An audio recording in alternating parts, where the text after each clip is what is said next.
বন্ধুরা, আজ আমি তোমাদের দেখাবো চিলি চিকেন।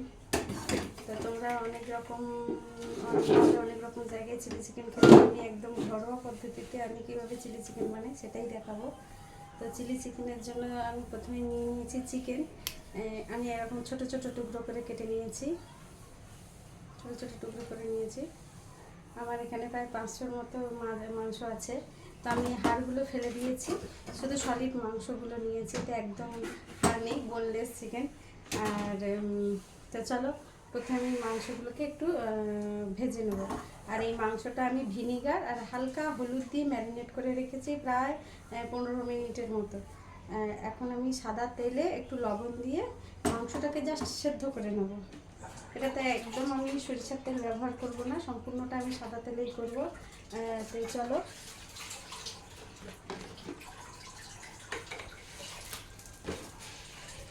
আমি গ্যাসটা জ্বেলে নেব। যতক্ষণ কড়াইটা গরম হয় ততক্ষণ আমি তোমাদের দেখিয়ে নিই। চিলি চিকেন মানে চিকেন তো লাগবেই। একটু আমি কাঁচা লঙ্কা দেব, আমি কম পরিমাণেই দেবো, যদিও নাম চিলি চিকেন, কিন্তু ছেলে তো ঝাল খায় না, সেই কারণে আমি একটু পেঁয়াজ নেব। পেঁয়াজগুলো দেখুন আমি চৌকো চৌকো করে কেটে নিয়েছি, আমি একদম সরু সরু করে কাটিনি। এখানে আমি 4টে বড় পেঁয়াজ নিয়েছি, এভাবে আমি কুচিয়ে নিয়েছি। আর লাগবে সয়া সস, ভিনিগার আর একটু আদা বাটা দেবো। আর লবণ তো আছেই, এই চিনিতে একটু, মিষ্টিতেও একটু স্বাদ মতো দিতে হবে। তো আপনারা দেখতে থাকুন, আমি পটপট দেখাবো। আমার কড়াইটা গরম হয়ে গেছে, এখন আমি দিয়ে দেবো সাদা তেল।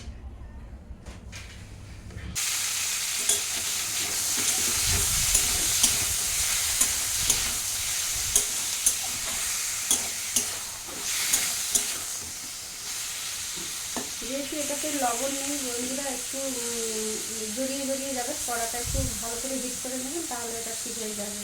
আর লবণটা আমি আগে দিইনি, তার কারণ লবণ দিলে না ভিনিগারটা ঠিক মাংসের মধ্যে ঢুকবে না, সেই কারণে আমি হচ্ছে আগে লবণ দিইনি। এখন আমি একটু লবণ দিয়ে নেব মাংসের মধ্যে।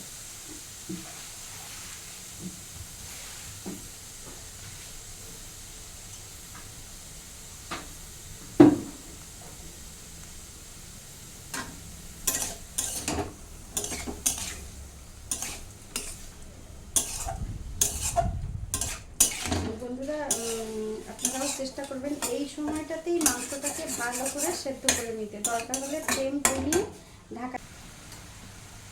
আমি যদিও ছোটো ছোটো করে কেটে নিয়েছি,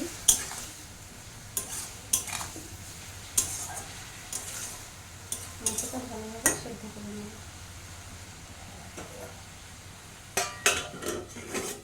ভাজলে মাংসটার পরিমাণ একটু কমে যাবে। আপনারা হয়তো ভাবছেন যে 500 মাংস এত কম হলো কেন। আসলে বন্ধুরা, আমি 500 মাংস নিয়ে এসেছিলাম, তারপরে মাংসটার থেকে মাংসগুলো আলাদা করে নিয়েছি, হাড়গুলোকে আলাদা করে দিয়েছি, সে কারণে মাংসের পরিমাণটা তো একটু হলেও কমে যাবে, তাই না? সেখানে একটু কম কম লাগছে। আপনারা হয়তো ভাবছেন আমি 500 বলছি কেন এত অল্প মাংসকে। না, আমি 500 মাংস কিনে এনে তার থেকে হাড়গুলোকে বাদ দিয়ে দিয়েছি, সে কারণে মাংসটা তো অলরেডি একটু কমে যাবে, তাই না? হাড়গুলো বাদ করতে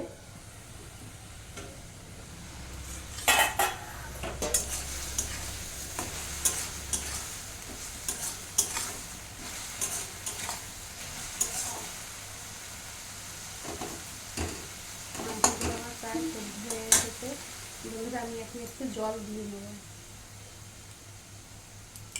যেহেতু আমার ভিনিগার, লবণ সব মাংসের মধ্যে ঢুকে গেছে, এখন আমি একটু জল দিয়ে দেবো, তাহলে কী হবে, মাংসটা সেদ্ধটা খুব ভালো হবে।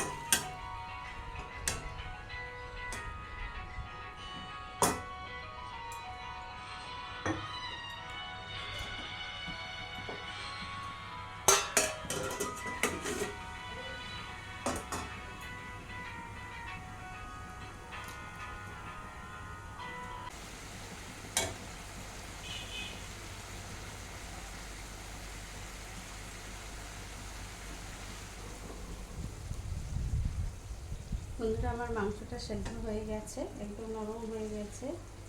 তো কেটে যাচ্ছে খুলতে দিলে। তো এই অবস্থায় আমি নামিয়ে দেবো এবং গ্যাসটা বন্ধ করে দেবো, কারণ কড়াইটা আমাকে আবার ভালোভাবে ধুয়ে নিতে হবে। এই যে কর্নফ্লাওয়ার একটু দিয়ে নেব।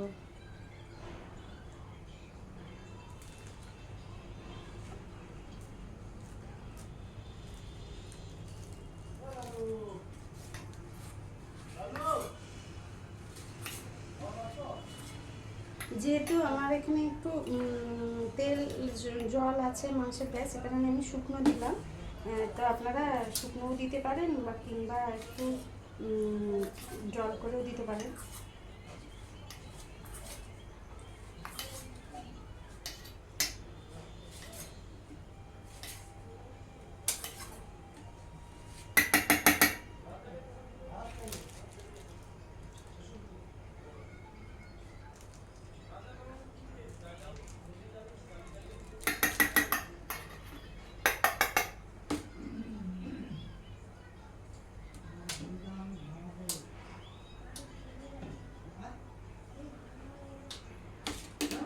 এটাতে সামান্য পরিমাণে একটু লবণ দিয়ে দিতে হবে।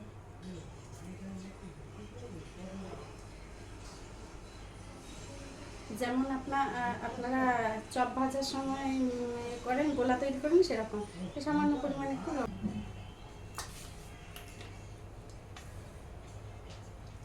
আমি খুব বেশি মানে পাতলা করিনি, দেখুন বন্ধুরা, আমি খুব বেশি পাতলা করিনি, আবার খুব শক্তও করিনি, একটু মাখো মাখো করে নিয়েছি। এটাকে এবারে আমি ডিপ তেলে ফ্রাই করে নেব।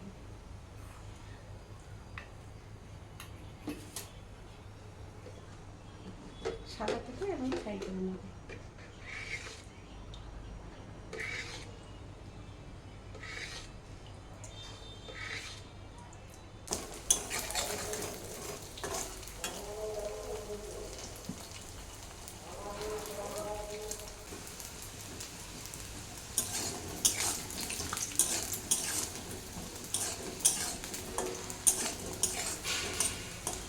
এরকম একটু লাল লাল করে ভেজে নিলে পরে একটু জল। হাই বন্ধুরা, এই দেখুন আমার সবগুলি ভাজা হয়ে গেছে। তো আমার সবগুলি ভাজা হয়ে গেছে, দেখতে পাচ্ছেন। তো আমার তেলটা বেশি নেই, আমি এই তেলটা তুলব না, সাদা তেল। এই তেলেই আমি এখন পেঁয়াজগুলি দিয়ে দেবো। পেঁয়াজগুলি দিয়ে দেবো।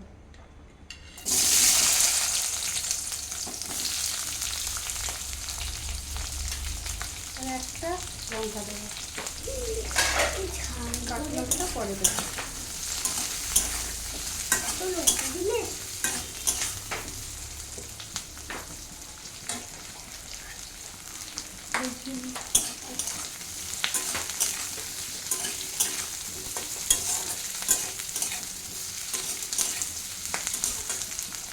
আপনারা একটু বেশি লঙ্কা দেবেন, চিলি চিকেন একটু লঙ্কা দিলে ভালোই লাগে, কিন্তু ছেলে তো খায় না, আর যেটা বানাচ্ছি সেটাকে আমি একা খাবো, সে কারণেই একটু লঙ্কা পাতাটার মতো আদা দিলাম, আর বেশি কিছু দেবো না।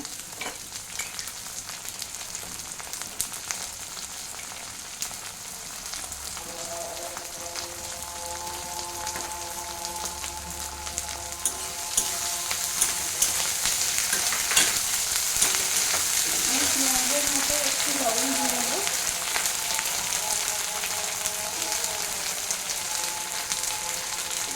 বেশি কিছু মশলা লাগে না, একদম 1 চিমটে হলুদ।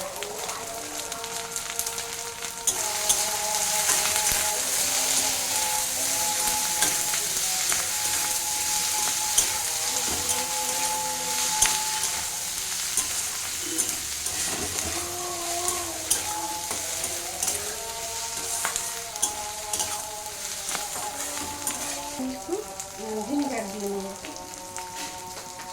পেঁয়াজটা একদম ভুলে গেলে ভালো লাগে না, সে কারণে আমি একটু ভিনেগার দিয়ে দেবো। ভিনেগার দিয়ে দিলে পেঁয়াজটা শক্ত হতে যাবে, ভালো হবে কিন্তু শক্ত হতে যাবে।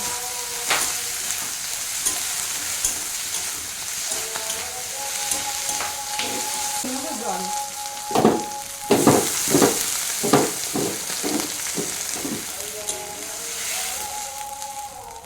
যেহেতু আমার মাংস টাংস সবই সেদ্ধ, কেবল মশলাগুলোকে সব এক জায়গায় বাইন্ডিং করার জন্য আমাকে জলটা দিতে চাই। আমি একদম বেশি জল দেবো না, যেহেতু আমার পেঁয়াজটা সেদ্ধ হবে আর মাংসটা সেদ্ধ হবে। জলটা একটু ফুটে যায়, তারপরে আমি আমার ফুটে গেছে। এখন আমি মাংসগুলো দিয়ে নেব।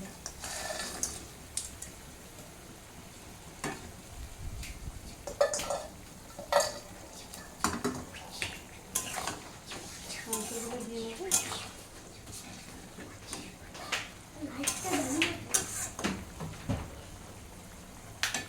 এর মধ্যে এখন আমি দিয়ে নেবো একটু ভিনেগার। আপনারা যেরকম টক পছন্দ করবেন সেরকম ভিনেগারটার পরিমাণ দেবেন। আমি এখানে মোটামুটি 4 চামচের মতো দেব।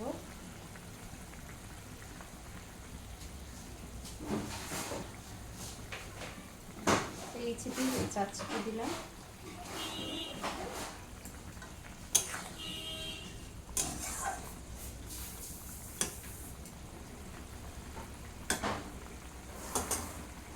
মিষ্টি দেবো। এই তরকারিটাতে অবশ্যই মিষ্টি দিতে হবে। আমি তো মিষ্টি দিই, অনেকে হয়তো দেয় না, কিন্তু আমি দিই, আমার ভালো লাগে টক মিষ্টি।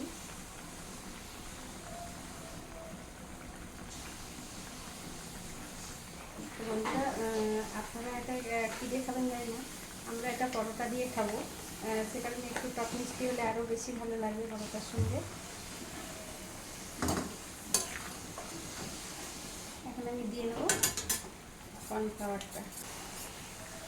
আমি এখন কর্নফ্লাওয়ারটা দিয়ে দিচ্ছি।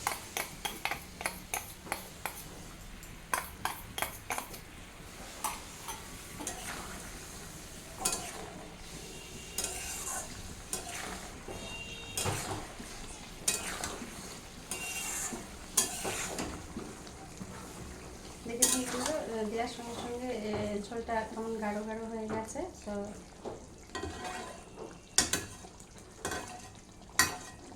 চিলি চিকেনটা বন্ধুরা আপনারা এইরকম কর্নফ্লাওয়ারে ম্যারিনেট করে না ভেজে এমনি প্লেন চিকেন দিয়েও করতে পারেন, ওটাও ভালো লাগে। তো অ্যাকচুয়ালি চিলি চিকেনটা এভাবে রান্না হয় বলে আমি এভাবে দেখালাম। তো এরপরে আমি দিয়ে দেবো একটু সয়া সস। আমার তরকারিটা প্রায় হয়ে এসছে, আমি বেশি ফোটাবো না। তো আমি বেশি কালো করবো না, আমি এই চিপে 1 চিপি দেবো।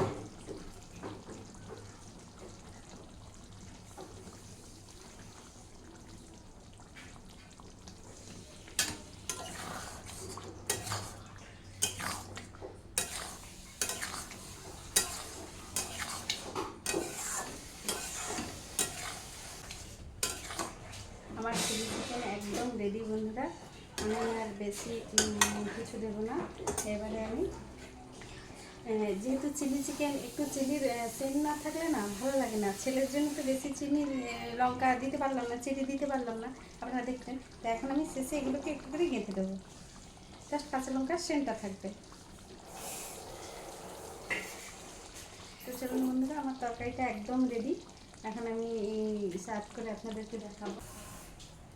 এই দেখুন বন্ধুরা, এটা আমি এত বড় জায়গায় রাখলাম কারণ মাংসটা তো এবেলায় খাবো না, ওবেলায় খাবো। তো আমি মাইক্রোওভেনে বলেই রেখে দিলাম, কারণ যাতে সন্ধ্যায় ঝট করে মাইক্রোওভেনে দিয়ে এটা একটু গরম করে নিতে পারি।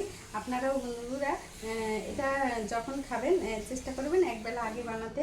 তো এটা ফ্রিজে রেখে দিলেও খুব ভালো হয়। আমি ফ্রিজে ঢোকাবো না, আমি নর্মাল টেম্পারেচারেই রেখে দেবো, আর বিকালে একটু গরম করে নেবো। তো বন্ধুরা, আপনারাও এভাবে বানিয়ে খাবেন। আমার চিলি চিকেনটি কেমন হলো অবশ্যই কমেন্ট করে জানাবেন। যারা ফেসবুক থেকে দেখছেন অবশ্যই লাইক কমেন্ট শেয়ার করবেন, আর যারা ইউটিউব থেকে দেখছেন অবশ্যই আমার চ্যানেলটি সাবস্ক্রাইব করবেন। আপনাদের জন্য চিলি চিকেন। চলুন আজকের মতো